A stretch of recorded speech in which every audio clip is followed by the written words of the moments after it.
बेगुनिया और बोलगड़ को एनएसी करने अंटा भिड़ी बेगुनिया विधायक प्रदीप साहू और खोर्धा विधायक प्रशांत जगदेव। श्रेय किए नब ताकू नहीं लड़ई चली। विजु जनता दल अमल घोषणा होता किंतु बीजेपी सरकार प्रथम दफारे काटी देइथिले। तेणु ताकू जोड़िया माने बेगुनिया बोलगड़ को एनएसी रे सामिल करने प्रशांत जगदेव उद्यम जारी रखिछन्ति।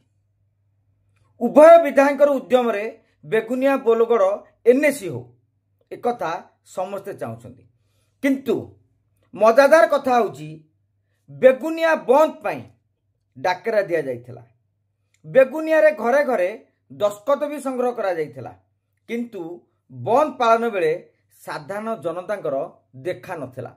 आग धाड़ीर कर्मी को छाड़ीदेले बाकी किंतु समस्त थे गुमसुम।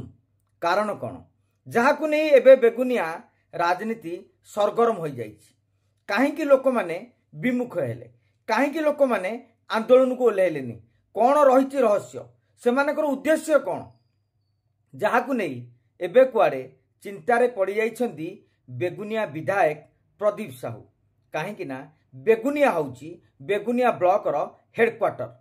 बेगुनिया गोटे बड़ पंचायत। बेगुनिया रे एनएसी हबो अथच लोकमानकर आग्रह नहीं। आगामी दिन में यह एक नुआ राजनैतिक समीकरण सृष्टि करुच्ची बोली चर्चा भी होउची। आगु को आग आपण देखिबे बेगुनिया राजनीति रे बहु प्रकार कंपन सृष्टि हबो। बेगुनिया राजनीति चहलिबो। गणेश जगदेव बनाम प्रदीप साहू। एपटे बेगुनिया सरपंच बाबाजी प्रधान, अपर पक्षरे समीर सभ्य गुंडा बलियार सिंह।